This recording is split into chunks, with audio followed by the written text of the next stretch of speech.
Hello everyone, welcome back to my channel. In today's session, we are going to practice some MCQs on the GI system. Earlier, we have already discussed some basic and direct questions, but in this video, I'll be sharing a few slightly tougher, more application based questions. These are designed to test your critical thinking and rational approach. So, which is very important for exams like AIMS, Norcet, RRB, and other nursing competitive exams. So, be ready to apply your knowledge and let's see how well you can answer this challenging GI system questions. Shall we start the video? Let's get started. But before starting, please don't forget to like, share, and subscribe my channel. Now we will start the video.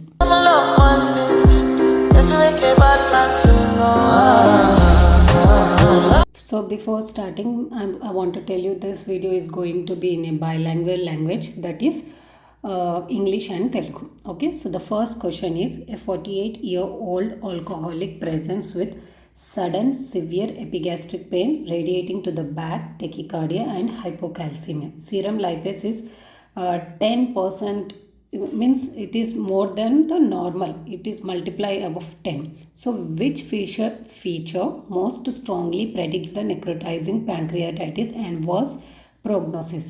Okay, ఒక 48-year-old అతను తను alcoholic అంటే తాగుబోతు. So అతను sudden సివియర్గా epigastric pain అని complaint చేస్తాడు. అది బ్యాక్ నుంచి ఉంటుంది. అండ్ టేకికార్డియా కూడా, increase in pulse rate and hypocalcaemia.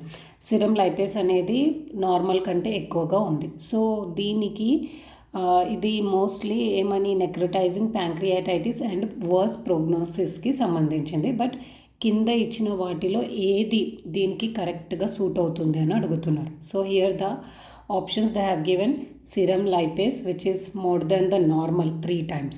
Okay, systematic inflammatory response with more than 2 organs failure and presence of Cullen sign only or elevated serum amylase with normal hematocrit. Serum lipase increase అవ్వడం వలన లేకపోతే 2 organs failure అవ్వడం వలన with systematic inflammatory response, లేకపోతే క్యూలెన్ sign present ఉండడం వలన, లేకపోతే serum ఎమలైజ్ increase అవ్వడం వల్ల విత్ నార్మల్ హెమాటోక్రిట్ లెవెల్స్ నార్మల్గా ఉన్నాయి. సో ఇందులో ఏది ఫీచర్ సజెస్ట్ చేస్తుంది స్ట్రాంగ్లీగా పైన కండిషన్ని అని అడుగుతున్నారు. Did you guess the answer? So the correct answer is option B. Okay, so option B, what it is a persistent multi-organ failure which is more than 2, that is which is the strongest predictor of severe necrotizing pancreatitis and mortality, that is worse prognosis.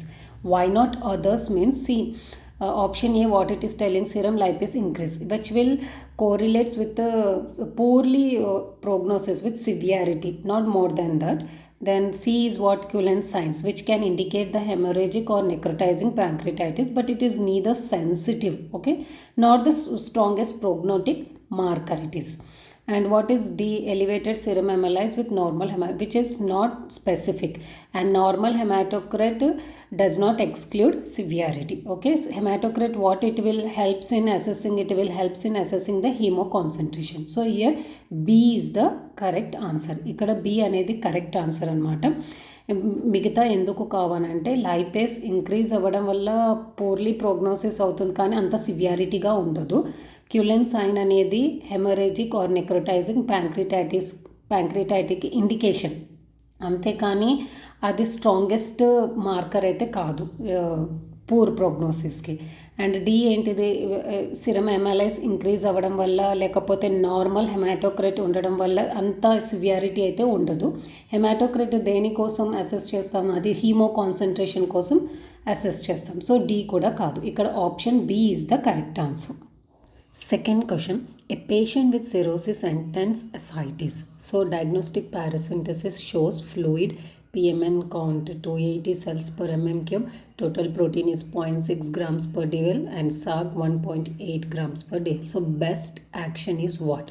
So patient cirrhosis patient ki ascites unnatanki paracentesis diagnosis PMN count ఏమో 280 చూపిస్తుంది, total protein 0.6, సాగ్ ఏమో 1.8. So next action ఏంటిది అని అడుగుతున్నారు. So here the options are they have given start IV third generation cephalosporins immediately and albumin if required and no antibiotics, repeat paracentesis in 48 hours. And C option is start oral metronidazole, that is metrogyl only. D schedule therapeutic paracentesis without antibiotics. Did you guess the answer? So the correct answer is option A, start IV third generation cephalosporins. Because what is PMN? PMN is a polymorphonuclear neutrophil. So here neutrophils count is more than 250. That indicates the spontaneous bacterial peritonitis. So you have to start the IV broad spectrums, that is example cefotaxime, and you have to consider the albumin also if criteria met. Why not others means if delaying therapy it will worsen the outcome. Metrogyl alone is not an inadequate coverage, and therapeutic paracentesis does not treat the bacterial peritonitis. Antibiotics are essential. And what is SAG?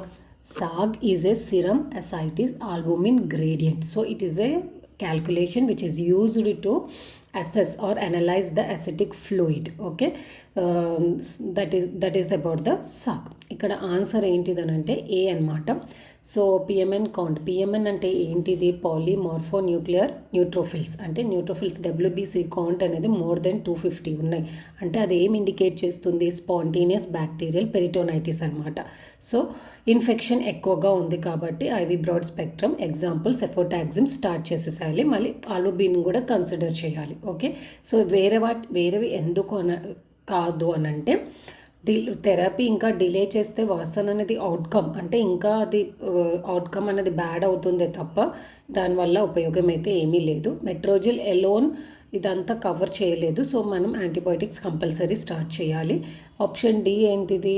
Therapeutic పారాసింథసిస్ schedules చేయాలంటే అది ఎస్బిపి అని అంటే spontaneous bacterial పెరిటోనైటిస్ని అయితే treat చేయదు. Antibiotics are essential.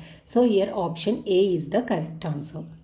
Next question is which lab pattern most specifically suggests acute cholestatic liver injury rather than the hepatocellular injury? ఇక్కడ ఏ lab values obstructive జాండిస్ని suggest చేస్తుంది, hepatocellular injury కాకుండా అని అడుగుతున్నారు. సో ఇక్కడ here they have given the values like ALT.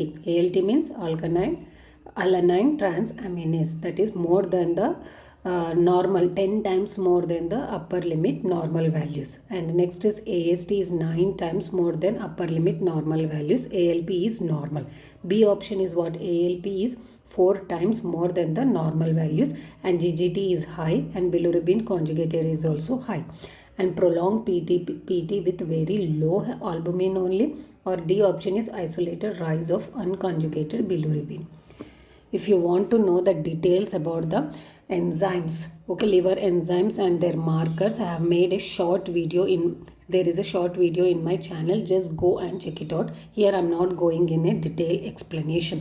So what is ALT, UL and AST was detailedly explained in that YouTube short. So go and check it out.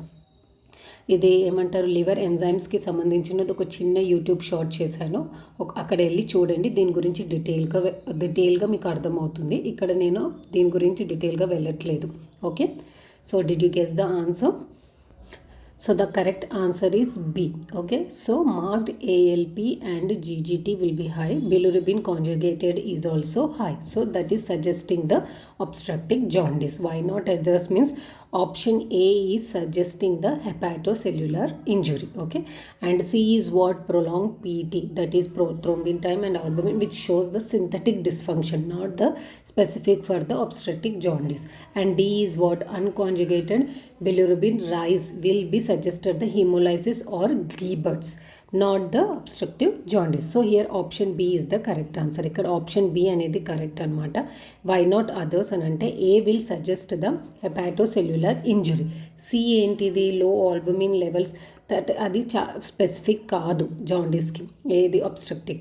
And D ఏంటిది unconjugated bilirubin rise అవ్వడం వల్ల that will suggest the haemolysis or Gilbert's, not the obstructive injury, that is cholestatic liver injury కాదు. So here B is the correct answer. Third question. A liver transplant candidate with chronic hepatitis C has a Meldana score increasingly largely due to rising creatinine. So which complication explains the creatinine rise in advanced cirrhosis without intrinsic renal disease? So liver transplant candidate లో ఎవరైతే chronic hepatic C కూడా problem ఉందో వాళ్ళలో మెల్డనా score అనేది ఎక్కువగా ఉంది. ఎందుకనంటే creatine level increase అవ్వడం వల్ల.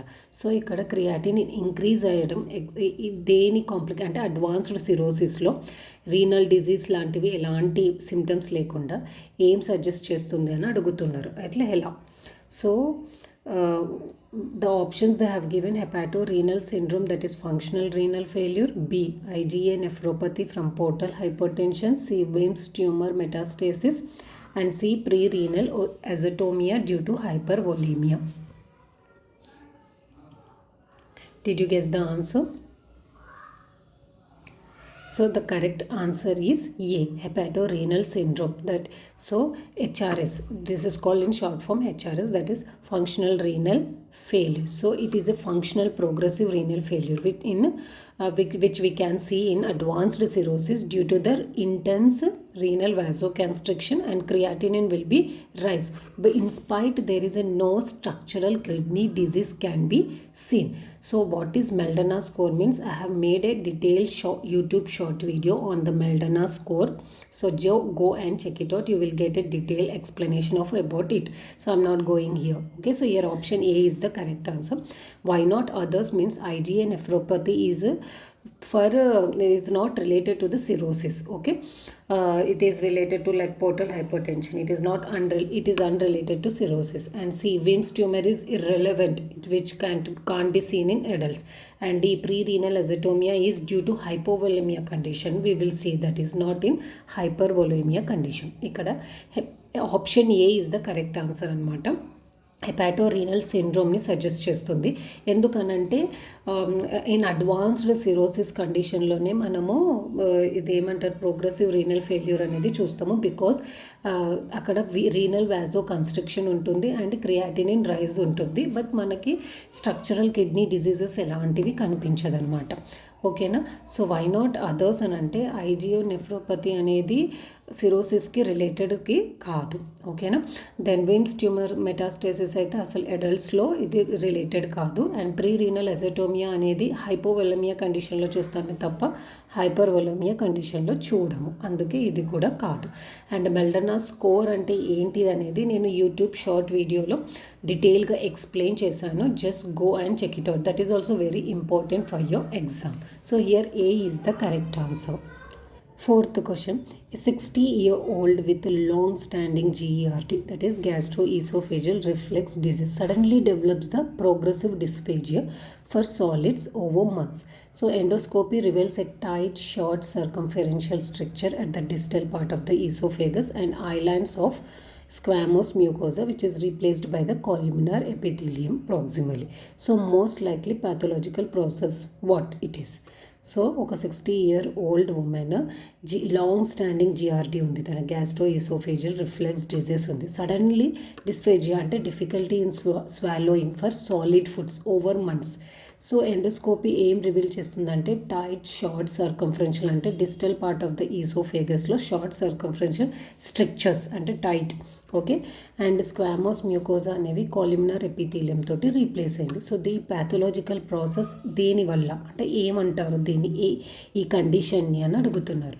So here the options they have given barrettes oesophagus which is leading to peptic structure with dysplasia risk, and B is achalasia causing pseudodiverticulum and strictures, and C squamous cells carcinoma causing peptic stricturing, D eosinophilic esophagitis causing concentric rings. Did you find the answer? It's an option A, that is Barrett's esophagus leading to peptic stricture with dysplasia risk. Why means chronic acid reflux, that is GERD, will be leads to Barrett's and peptic strictures because Barrett's carries the risk of dysplasia and adenocarcinoma, which are showing in the which will revealed by the endoscopy. Why not others means eclasia causes dilation and aperistalsis, not Barrett's. And what is C? Squamous carcinoma, which will arise from the squamous mucosa only, not columnar metaplasia. Okay, which and produces irregular mass, not classic Barrett's pattern. Okay, and D is what? Eosinophilic esophagus will be seen in younger patients, which will causes the rings and dysphagia, but not the Barrett's changes. And here our patient is 60-year-old. Okay, so here option A is the correct answer. A అనేది correct అనమాట. GERDలోనే మనము barrettes and peptic strictures చూస్తాము. ఎందుకంటే ఇదే risk అని అంటే patient ఏమి explain చేస్తుంది? డిస్ప్లేషియా అండ్ అడినోకార్సినోమాస్ అంటే స్క్వామోస్ మ్యూకోజాస్ కాలిమినర్ ఎపిథీలియంగా మారిపోతుంది. దీన్ని మనము బ్యారెస్ కండిషన్లోనే చూడగలుగుతాము, ఇంకా మిగతా వాటిలో కాదు. అందుకే వై నాట్ అదర్స్ అని అంటే ఎక్లాషియా అనేది డైలేషన్ అవుతుంది అండ్ ఏ పెరిస్టాలిసిస్ మూమెంట్స్ కనిపిస్తుంది. ఓకే, అందుకే బి కాదు. అండ్ సిలో స్క్వామోస్ కార్సినోమా అనేది స్క్వామోస్ మ్యూకోజా నుంచే రావాలి. ఇక్కడ ఏమంటారు? That are replaced by the columnar epithelium. అందుకే ఇది కూడా కాదు. అండ్ ఇందులో ఇర్రెగ్యులర్ మాస్ని చూస్తాము. బ్యారెట్స్ ప్యాటర్న్ ఏమో క్లాసిక్ ప్యాటర్న్ అనమాట. అండ్ డి అనేది ఈసినోఫిలిక్ ఈసోఫాజైటిస్ అనేది యంగర్ పేషెంట్స్లో చూస్తాం. ఇక్కడ మన పేషెంట్ 60 years old ఉందన్నమాట. అండ్ డిస్ఫేజియా కూడా ఉండదు ఇందులో. మళ్ళీ మన బ్యారస్ చేంజెస్లోనే డిస్ఫేజియా అనేది కనిపిస్తుంది. So here option A is the correct answer. Next question, a patient with ascending cholangitis become hypotensive and confused. Which are the symptoms of Reynolds pentad? And this is we already explained it in the last video. If you didn't watch it, just go and watch it out. In that I have explained what is Reynolds pentad and which intervention below is most immediately life saving. ఒక patient ascending అంటే కొలంజైటిస్తో బాధపడే పేషెంట్లో hypotension and confused condition చూస్తున్నాం. ఇవి Reynolds పెంటాడ్ symptoms. దీని గురించి నేను last వీడియోలో డీటెయిల్గా ఎక్స్ప్లెయిన్ చేశాను GI సిస్టమ్ MCQస్లో. ఒకవేళ చూడకపోతే జస్ట్ వెళ్ళి చూడండి. ఓకేనా? సో ఒకవేళ ఈ సిమ్టమ్స్ చూపిస్తే కింది వాటిలో ఏది మనం nursing intervention is the most immediate life saving అనమాట. So here the options they have given urgent ERCP. What is ERCP? It is endoscopic retrograde cholangiopancreatography. Okay, it is a diagnostic procedure which is used to disorders of the bile ducts, gallbladder and pancreas. So that is urgent ERCP will be done with biliary decompression after stabilization. Second, start oral antibiotics and discharge home with follow-up. C, schedule elective cholecystectomy next week. D, no intervention, observe for 24 hours.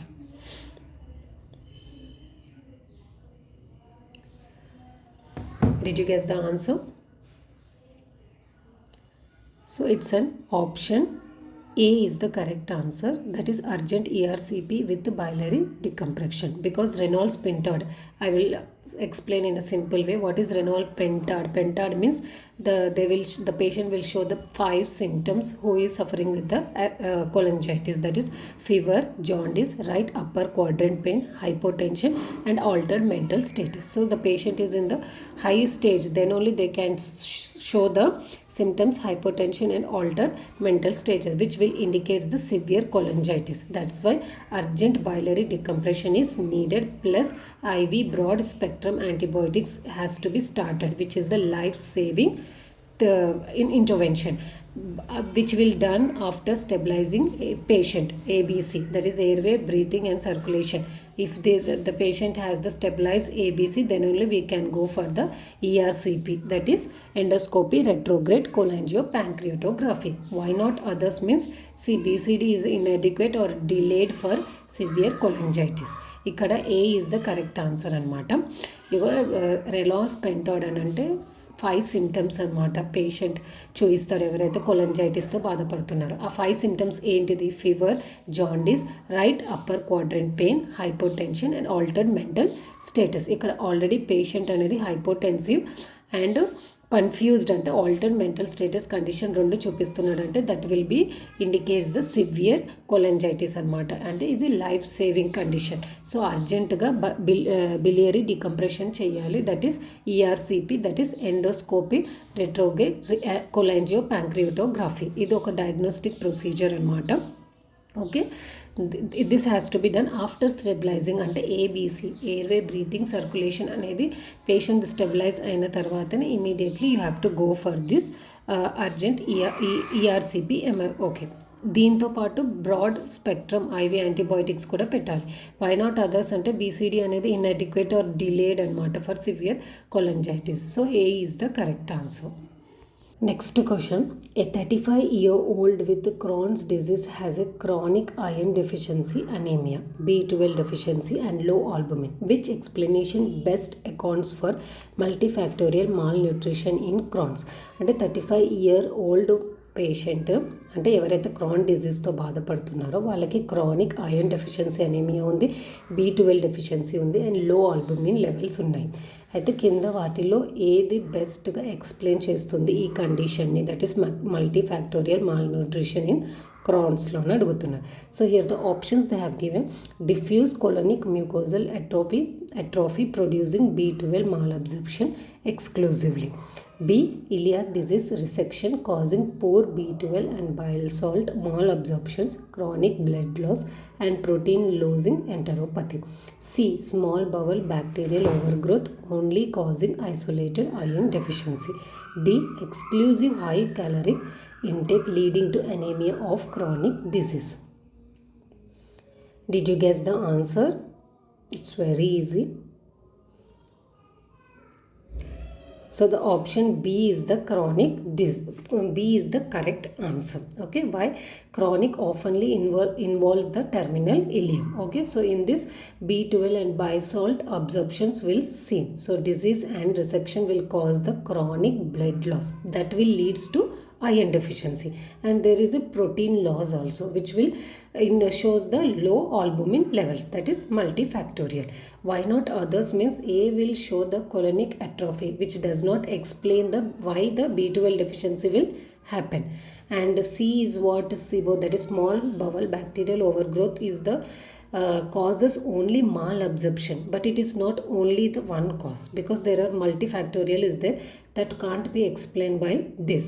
And D is what high calories. The high calories will not cause the anemia in the chronic disease. So here option B is the correct answer. ఇక్కడ B అనేది correct అనమాట. ఎందుకంటే Crohn's డిజీజ్లో terminal ileum అనేది involve అయ్యి ఉంటుంది, అంటే large ఇంటెస్టైన్లో టెర్మినల్ ఇలియం పార్ట్. సో దానివల్ల ఏమవుతుందంటే B12 and bile salt small absorption అనేది తీసుకుంటుంది. దానివల్ల కూడా అక్కడ క్రానిక్ బ్లడ్ లాస్ అనేది ఉంటుంది. అదేం చేస్తుంది? ఐరన్ డెఫిషియన్సీ అంటే బ్లడ్ లాస్ ఎక్కువ అవ్వడం వల్ల ఏమవుతుంది? Haemoglobin will be loose, so that will leads to iron deficiency and protein loss కూడా ఎక్కువగా ఉంటుంది. దానివల్ల లో ఆల్బుమిన్ లెవెల్స్ చూపిస్తుంది పేషెంట్ ల్యాబ్ వాల్యూస్లో. సో ఇక్కడ అన్ని మల్టీఫ్యాక్టోరియల్ కండిషన్స్ ఎక్స్ప్లెయిన్ చేస్తుంది కాబట్టి B is the correct answer. ACD ఎందుకు కాదనంటే కొలోనిక్ అట్రోఫీ అనేది B12 డెఫిషియన్సీ ఎక్స్ప్లెయిన్ చేయలేదు, అండ్ సిఓ అని అంటే small bowel bacterial over growth కూడా ఐరన్ డెఫిషియన్సీ ఎలా అవుతుందో అనేది ఎక్స్ప్లెయిన్ చేయలేదు, అండ్ హై క్యాలరీస్ ఇంటేక్ వల్ల అనేమియా అయితే కాజ్ అవ్వదు క్రానిక్ డిజీజ్ కండిషన్లో. సో ఇక్కడ B అనేది correct answer. So that's all about today's video.